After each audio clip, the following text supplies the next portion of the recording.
કે જીવન બધા મોજમાં જ ને શું કે જીવન બધા મોજમાં જ ને શું કે જીવન બધા મોજમાં જ ને શું કે જીવન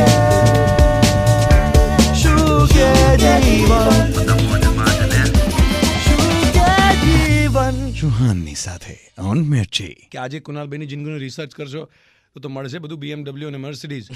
બટ એમનું એમ કહેવું છે, મને કોઈક એમના મિત્રએ બી કીધું કે કુનાલ CBZ લઈને અમદાવાદની એક કોલેજમાં 1.5 કિલોમીટર दूर पार्क કરીને ચાલીને FY માં કોલેજમાં આવતો હતો. वो कुनाल क्या था, कैसा था, बताना चाहोगे जो आज भी BMW में आता है?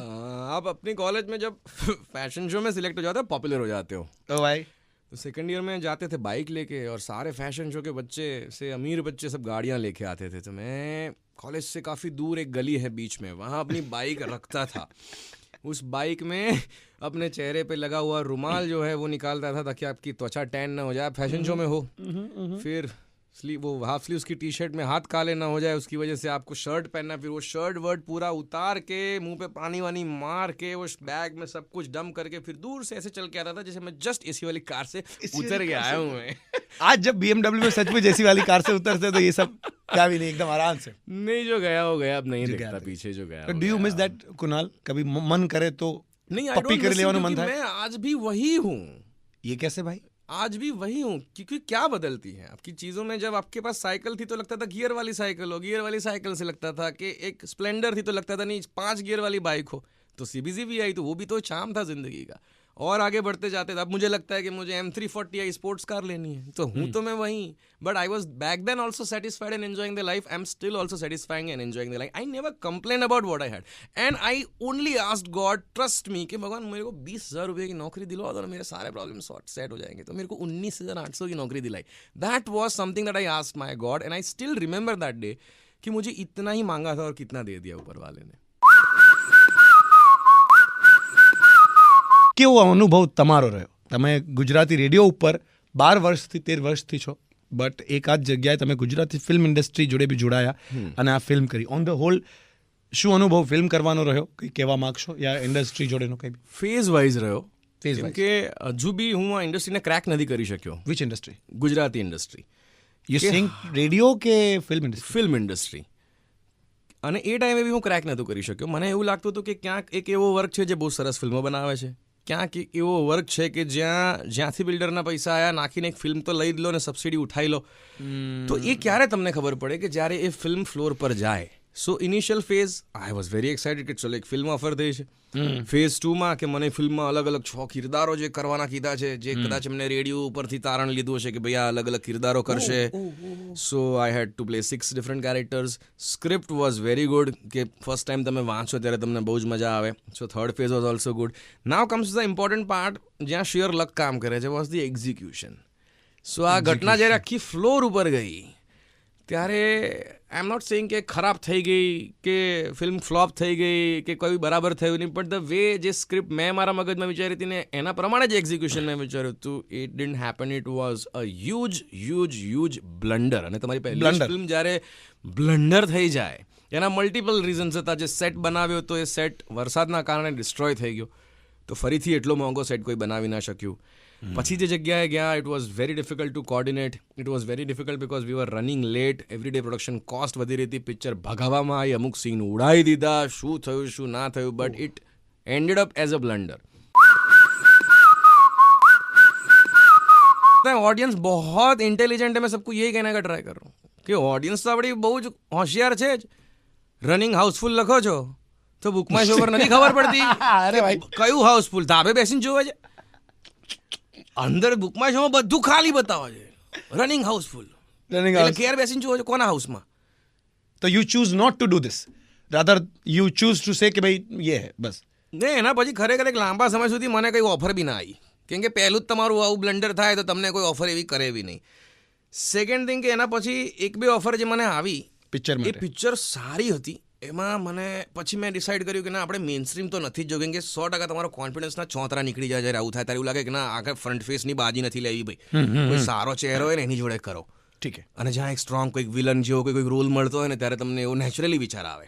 મેં કીધું એવું કરીએ. કરતે સો એ ટૂંક જ સમયમાં એ ફિલ્મ રિલીઝ પણ થવાની છે કે જ્યાં મને રશિયન માફિયા કે એવું કંઈક માફિયા જે છે કે મેક્સિકન બોર્ડર ઉપર કપલને બોર્ડર પાર કરાવે છે અને એક્શન સીન છે ને. સો આઈ એમ ક્વાઇટ હોપફુલ કે ચાલે કે ના ચાલે, પણ એટલીસ્ટ જે મારો રોલ છે ને એમાં આઈ એમ વેરી મચ સેટિસ્ફાઈડ કે બહુ મજા આવી મને. અચ્છા ये आने को बाकी ये है आने को बाकी है. અને પછી મને એવું લાગ્યું કે ક્યાંક જે સિતારાઓ ચાલે છે એમની ફિલ્મમાં કોઈ તમને સ્ટ્રોંગ કિરદાર મળી જાય તો એવું કંઈક કરીએ. સો મલ્હાર ઠાકરની ફિલ્મ છે જે આખી ડેસ્ટિનેશન વેડિંગ પર છે હા અને એની અંદર એક પ્રકારનો એક એવો વિડીયોગ્રાફરનો કેરેક્ટર છે કે જેને સંજય લીલા બંસાલી બનવું પણ કશું થયું નહીં એટલે વેડિંગ ફોટોગ્રાફી કરે છે. ઓકે તો મેં કીધું આ કમ્ફર્ટ ખરો આપણો કરવાનો. ये તો પછી એક પગલું ભર્યું અને એ પણ હવે એનું જસ્ટ ડબિંગ પત્યું છે. સો અમુક મહિનાઓમાં એ બી ફ્લોર ઉપર આવશે. સો આઈ એમ સ્ટીલ હોપફુલ કે ક્યાંક ને ક્યાંક ઇન્ડસ્ટ્રીમાં જો આ કિરદારોમાં કંઈક કામ આવું મળશે તો I am very much up for it. But હા, ક્યાંક હવે મેઇન સ્ટ્રીમનો કોન્ફિડન્સ એ ફિલ્મ પછી તો તૂટી ગયો છે. મારે તમને પૂછવું છે કે કોઈ ગુજરાતી ફિલ્મ ઇન્ડસ્ટ્રીના પ્રીમિયરમાં તમે ગયા હોય उसका અનુભવ શેર કરો. હા, એટલે પ્રીમિયરમાં હું ગયો નથી. મારા પ્રીમિયર મારે જવું પડે एक ही बार गए? हाँ, एक ही बार मैं प्रीमियर में गया हूँ, लेकिन मैंने देखे बहुत है वीडियोस प्रीमियर के. प्रीमियर के वीडियो देखे वीडियोस बहुत देखे, बहुत इंटरेस्टिंग वीडियोस होते हैं. देखो हमारे इंडस्ट्री में रेशियो सक्सेस का कितना है वो हम सब जानते हैं कि कितनी फिल्में आती हैं और कितनी सक्सेसफुल रहती है. ठीक है लेकिन जो रेड कार्पेट होता है ना, हाँ वो एकदम ऑस्कर लेवल का 100% सक्सेस है. ये बताओ तो प्रॉपर आप एकदम डेकडअप होके टक्सीडो पहन के एकदम प्रॉपर महंगे वाले गाउन में आ रहे हो, एग्जैक्टली लाइक ऑस्कर.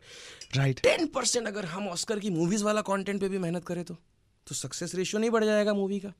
हमें रेड कार्पेट का सक्सेस रेशियो बढ़ाना है या फिर मूवीज के कंटेंट का बढ़ाना है, ये मुझे कभी कभी सोचने पे चीजें मजबूर कर देती है, क्योंकि बाकी सब परफेक्ट है. हम एयरपोर्ट पे पैप्ड भी हो रहे हैं, सब कुछ सही जा रहा है जो बॉलीवुड या ऑस्कर के हिसाब से जा रहा है, हॉलीवुड के हिसाब से जा रहा है. मुझे उसमें कोई वही नहीं है, पर वो बाय प्रोडक्ट नहीं होना चाहिए कि इंडस्ट्री इतनी आगे बढ़ गई और इतनी धड़ाधड़ बैक टू बैक इतनी सारी अमेजिंग फिल्म्स आ गई और तब जाके ये सब हो रहा है. ये पहले करो या वो पहले करो, ये उसमें मुझे थोड़ा सा डाउट है कि पहले क्या करना चाहिए. आपको पहले लड़की ढूंढनी चाहिए या पहले रिसेप्शन दे देना चाहिए.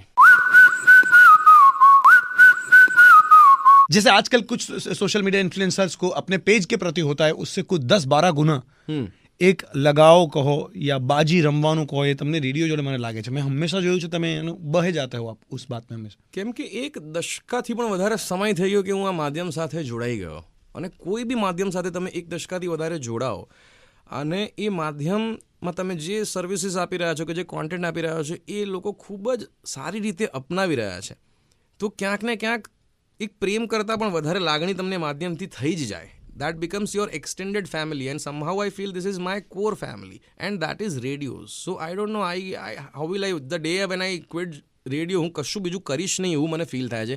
એટલો લાંબો સમય મારું કનેક્શન એક રેડિયો સાથે થઈ ગયેલું છે અને આઈ સ્ટીલ ટ્રાય કે કેટલું મેક્સિમમ આ એવું મીડિયમ છે કે જ્યાં તમે દેખાતા નથી, પેસિવ છે. તો core purpose is to play songs, people tune in to radio to listen to songs and people still remember કે પેલો 2014માં પેલા બેનને તમે આવું કર્યું હતું ને, એમાં બહુ મજા આવી હતી. તો ક્યાંક મને મારી જીત પણ દેખાય છે, ક્યાંક મને ખુશી પણ મળે છે કે એવું માધ્યમ કે જ્યાંથી 10 વર્ષ જૂની વાત પણ યાદ છે.